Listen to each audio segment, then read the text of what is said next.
everyone, DirgeGaming here, and today I'm going to be showing you how to do a Roach Baneling push against Terran.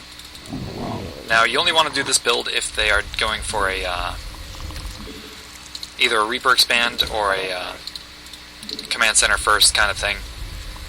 So that's when it's most effective. I mean, you could try it other times, but it probably won't do nearly as well. A lot of this build is really standard, so it does make it pretty easy. So the first thing we're going to do is open up with a 9 Overlord. Then when you're at 15 supply, you want to go down to your natural and start your hatchery. We require more minerals. Then you want to produce a couple more drones, and you want to start your spawning pool at around 16 supply. Followed by your gas geyser at 17 supply.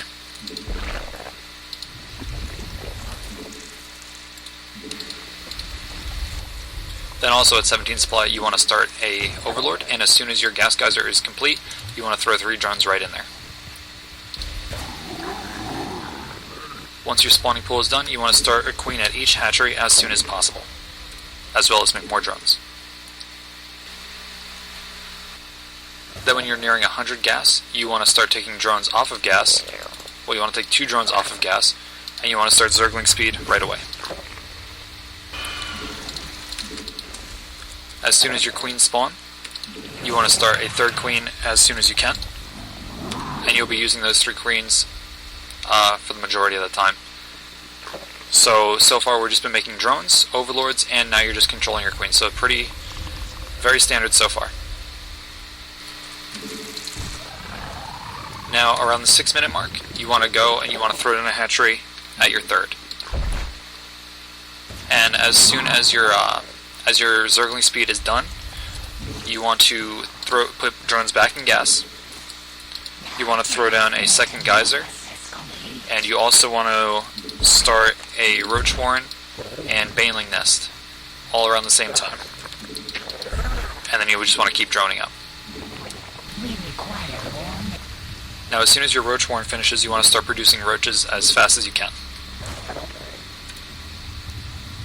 as well as Zerglings, and you can morph them into Banelings later on. Then you can also start producing a queen at your 3rd hatchery as well. You just want to keep producing Roaches, and you want to keep producing Zerglings. Now at this point you can start moving to your opponent's side of the map. Just hang out by this watchtower over here. And then you want to start moving your Zerglings into Banelings. And you want to keep your injects going as good as you possibly can. You don't really want to worry about droning up your 3rd base yet. That'll come into play later on. Now when your Banelings are done morphing in, you can start moving your army off to the other side of to your opponent's side of the map. You want to be careful because at this point he might have Widow Mines, he might know what you're doing. The 3rd base is kind of to throw him off a little bit. You know, he might think, oh, you're going just really greedy. But on the back of this attack, you just want to start droning up your 3rd base. So at this point, you can just start moving your army up into his base and just break into his natural, destroy a lot of stuff in his natural. Especially if he's unprepared for this, he might even be able to run up into his main and just start doing a lot of damage in here. Obviously, there's no opponent on this map for me.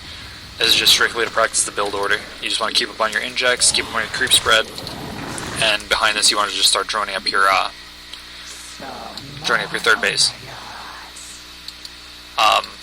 You can push this strategy into a 3-base strategy. You just would be throwing down 2 more geysers, you'd be throwing down your evolution chambers, and you'd be focusing on getting out Roach speed, Baneling speed, so you'd be getting a layer, and you'd be getting your 1-1.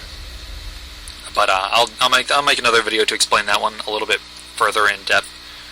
I would practice this a little bit before you go onto the ladder and start using it. It is a very strong build. If you're in the lower leagues, people might not be expecting it as much. So I would just practice it a little bit, start banging out games on the ladder, and yeah, hopefully it'll work out for you. I hope you guys at least learned a little bit from this, if nothing else, you know. Hope you enjoyed it, and thanks for watching.